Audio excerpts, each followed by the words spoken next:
দর্শক, রাষ্ট্রীয় অতিথি ভবন যমুনায় আছেন সহকর্মী মারুফা রহমান, যাচ্ছি তার কাছে।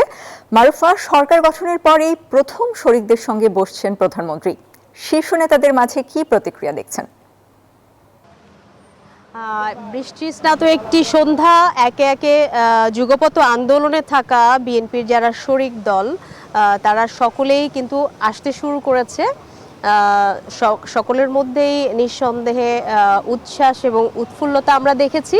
এবং আপনি জানেন যে নির্বাচনের পরে প্রধানমন্ত্রী এই প্রথম যুগপথে আন্দোলনে থাকা যেই শরিক দলগুলো এই দীর্ঘ লড়াই সংগ্রামে একসঙ্গে যারা ছিলেন বিএনপি সহ তাদের সঙ্গে প্রধানমন্ত্রী আজকে নৈশভোজের আমন্ত্রণ জানিয়েছেন এবং বসবেন, মতবিনিময় করবেন। তো আমরা যতদূর জানি যে 34টি দলের 196 জন রাজনীতিবিদ এখানে অংশগ্রহণ করবেন এই নৈশভোজে এবং প্রধানমন্ত্রীর সঙ্গে সাক্ষাৎ করবেন।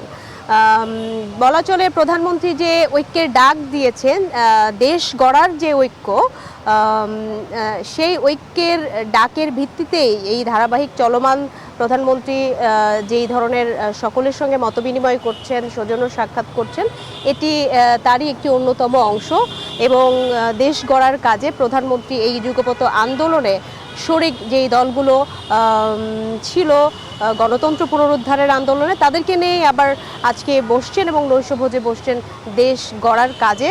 সকলের মতামত নিয়ে কিভাবে ইতিবাচকভাবে এগিয়ে যাওয়া যায় এবং ঐক্যকে সুদৃঢ় রেখে সেই উদ্দেশ্যেই কিন্তু আজকের এই নৈশভোজ এবং প্রধানমন্ত্রীর ডাক। একই সঙ্গে প্রধানমন্ত্রী আসলে সকলকেই কিন্তু সর্বস্তরের মানুষকে সম্মানিত করছেন, শুভেচ্ছা বিনিময় করছেন এবং প্রধানমন্ত্রীর জায়গা থেকে সকলের সঙ্গেই কিন্তু তিনি যোগাযোগ স্থাপন করছেন এবং যোগাযোগ রক্ষা করছেন, সেটিরও এটি একটি অংশ।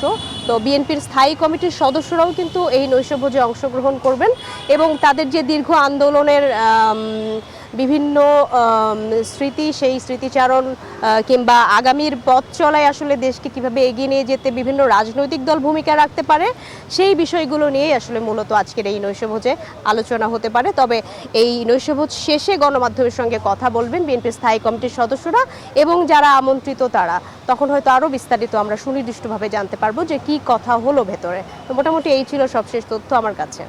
মারুফা, আপনাকে ধন্যবাদ।